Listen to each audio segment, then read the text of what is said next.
In the vast expanse of the Andromeda sector, where stars twinkled like distant promises and nebulae painted the void in hues of electric blue and fiery crimson, the interstellar colony ship Odyssey's reach drifted toward its new home.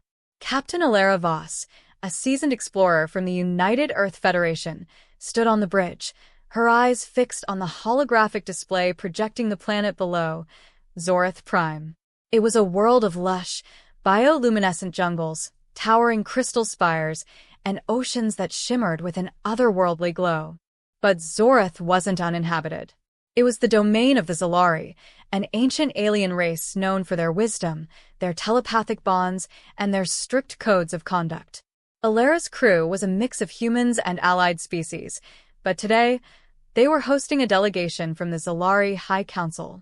The aliens resembled elongated, ethereal beings with translucent skin that shifted colors based on their emotions, calm blues for peace, sharp reds for agitation. Their leader, High Elder Kfor, floated gracefully into the bridge, his tendrils waving like underwater fronds. Captain Voss, Kfor's voice echoed in her mind, a soft hum that bypassed spoken words. "We welcome you to Zorath Prime. But heed our warnings. This world is alive in ways your species may not comprehend. There are creatures here that demand respect." Alara nodded, her short-cropped hair catching the artificial light. She was in her mid-40s, with the scars of a dozen expeditions etched into her skin. "We appreciate the hospitality, Elder. Our scans show Zorath has resources that could sustain our colony for generations. We're here to coexist, not conquer." The Elder's skin rippled with a cautious yellow. Coexistence requires caution, especially with the Venomous Gliders. They are sacred guardians of the jungles. Never touch them. Their venom can unravel the mind, turning sentience to madness. Beside Alara, her first officer, a burly human named Marcus Hale, chuckled under his breath. "Sounds like a challenge," he muttered, earning a sharp elbow from Alara. The delegation proceeded to a formal briefing in the ship's conference room. Holographic projections displayed Zorath's fauna, massive herbivores with crystalline horns, swarms of iridescent insects that formed living symphonies, and then, the Venomous Gliders. They were sleek, winged creatures, about the size of a large dog, with scales that shimmered like oil on water. Their wings were edged with barbs that dripped a neurotoxin capable of inducing hallucinations, paralysis, or worse, permanent psychic dissociation. "These beings are not mere animals," Kfor explained, his tendrils gesturing emphatically. "They are linked to the planet's neural network. Touch one, and you risk angering the entire ecosystem. We have lost explorers to their wrath. Promise us, Captain, that your people will abide." Alara assured him, but deep down, she knew humans. Curiosity was their curse and their gift. As the meeting adjourned, she assigned teams for the first landing party.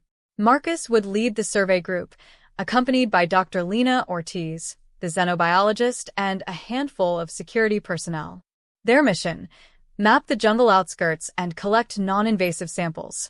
The shuttle descended through Zorath's atmosphere, buffeted by winds that carried the scent of exotic spices and ozone. The landing site was a clearing amid the bioluminescent foliage, where trees pulsed with inner light like living lanterns. As the ramp lowered, the team stepped out, their envirosuits humming with life support systems. "All right, folks," Marcus said, his voice booming over the comms. "Stick to the protocols. No heroics. We're here to observe." Dr. Ortiz, a petite woman with a mane of curly hair tucked under her helmet, scanned the area with her tricorder. "Incredible. The biodiversity here rivals anything in the Milky Way. Look at those fungi, they're emitting electromagnetic pulses." The team fanned out, marking waypoints and collecting soil samples.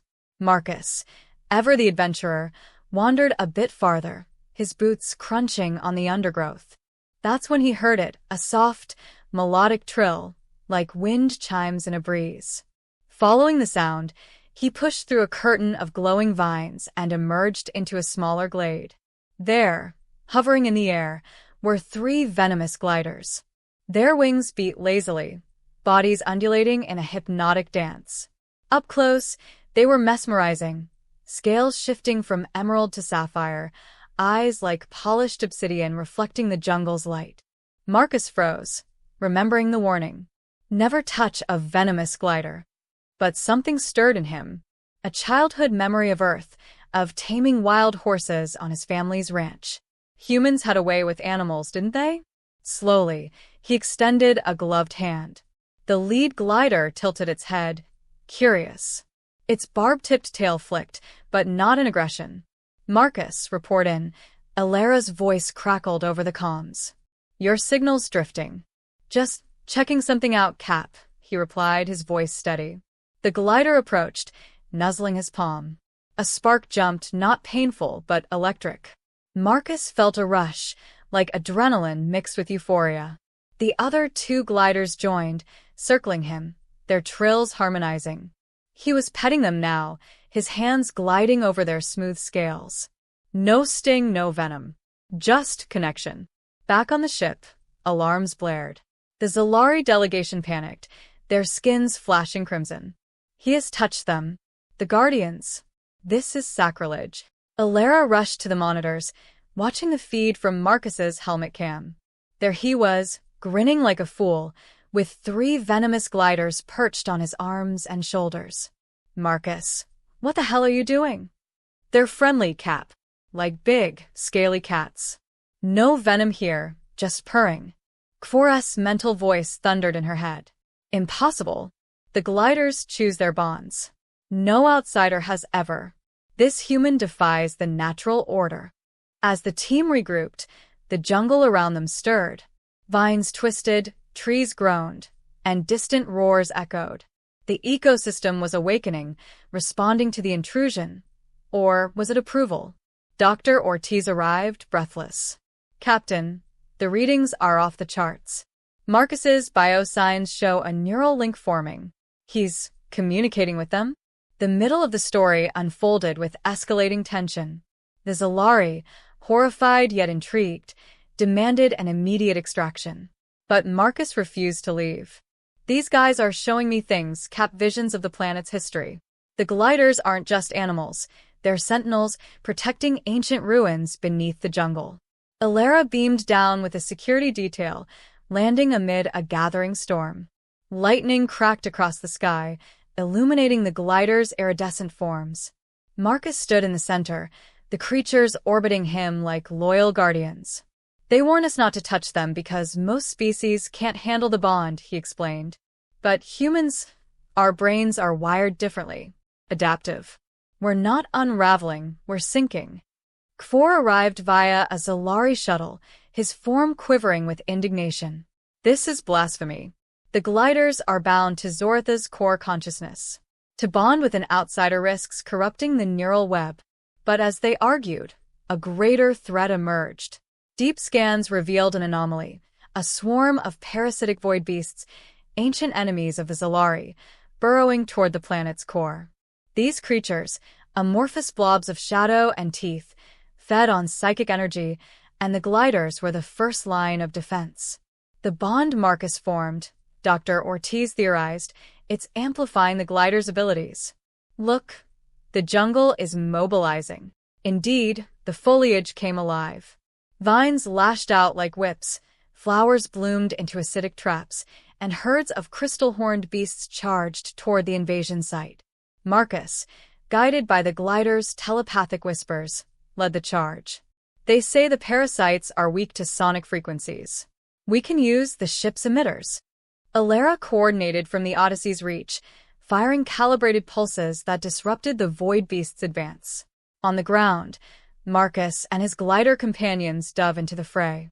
The glider's venom, once a weapon of madness, now channeled through the human bond, became targeted strikes, hallucinations that drove the parasites into disarray. One glider, the largest, whom Marcus nicknamed Echo, latched onto his suit, merging their senses. He saw through its eyes, the jungle as a web of light, the parasites as dark voids. With a surge of will, he directed a barrage of barbs, piercing the swarm's core. The battle raged for hours. Zalari warriors joined, their telepathic lances humming in unison. But it was the human element that turned the tide. Marcus's ingenuity, rigging a portable sonic device from his tricorder, created a feedback loop that shattered the parasite's hive mind. As the last void beast dissolved into ethereal smoke, the jungle calmed. The storm cleared, revealing a double rainbow arching over the crystal spires. In the aftermath, the group gathered in the glade. Kvora's skin settled into a serene blue. "We were wrong about your kind, human. Your audacity, it saved us." The gliders chose wisely. Marcus scratched Echo behind its wing joint, eliciting a contented trill. "Hey, we're just built that way. Warn us not to do something, and we'll find a way to make it work." Alara smiled, clapping him on the shoulder. "You could have gotten yourself killed, you idiot. But good job." The colony proceeded, with humans and Zalari forging a new alliance. The Venomous Gliders became ambassadors, bridging the species.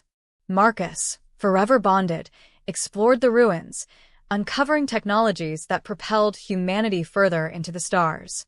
And so, in the annals of HFY tales, this story endured. They warned never to touch a venomous glider. But the human? He was already petting 3 of them and saved a world in the process.